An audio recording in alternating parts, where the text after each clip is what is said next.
70 години по планините, па јас ке речам не само Македонија, туку широм Европа и Балканот и така натаму. Сепак 70 години.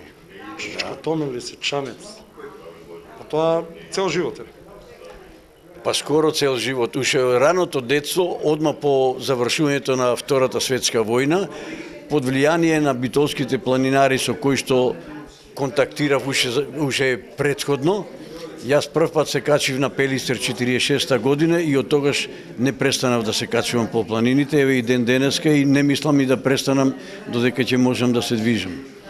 Си скратил една година, ако е 46, тоа 71. Точно, сега се дури и 72, меѓутоа кога беа 70, мојата жена беше тешко болна и затоа ја одложив изложбата. Имате ли список онака на колку планински врвови сте се качили? Во наше време се одеше до кај што може да се изоди пешки и со точак. Денешните планинари одат и од македонци, одат по целиот свет. Ние во тоа време го шетавме Балканот. Јас имам со точак отидено и на Олимп, и на Рила, и на Пирин, и Витоша, тука по нашите планини, по Кораб, Титоврв, сите до кај што се оди со точак. Балканот ми е целиот прегазен, да речам, многу пати. Морам да прашам. Што све можат кавадарчани да видат на оваа изложба? Не станува само збор за изложба на фотографии, бидејќи гледам и пропратни материјали кои што сте ги користеле при искачувањето на врвовите. Па, оваа изложба е моја трета самостална изложба и представува една ретроспектива од мојот живот, а јас мојот живот, да речам онака, фигуративно го потрошив во контакти со природата и по планините. Гледам овдека фотоапарати, ски, планинарски, односно алпинистички.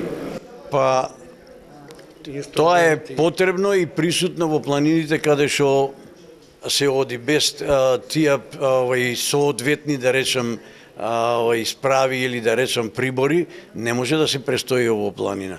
За да се престои во планина таму и да се ноќева во разни временски услови, потребно е човек да биде добро припремен и добро да ја познава планината. Природата е прекрасна, но ако не се познава, може и сериозно да се настрада, или да се настине, или да се повреди, или нешто слично. Како го пренесувате тоа ваше искуство на овие помладиве? Јас за тоа и ги правам изложбите, секогаш сакав моите импресии, моите восхити да ги поделам со сите луѓе со кои што комуницирав. Бидејќи најповеќе комуницирав со моите ученици, јас од 5000 ученици што има во текот на мојата работа, околу 1000 и нешто ги шетав заедно со мене по цела Македонија, по сите планини. Дури со учениците направивме и походи, како што е, например, пешки до Берово, од Кавадарци 2 пати, пешки до Крива Паланка, до Солунска глава и назад неколку пати, па од Богомила преку Солунска глава неколку пати до Скопје. Со учениците јас бев целото време за моето работење. Кажете ми, кој е највисокиот врв, каде што стапнува ногата на Томиле Сечанец?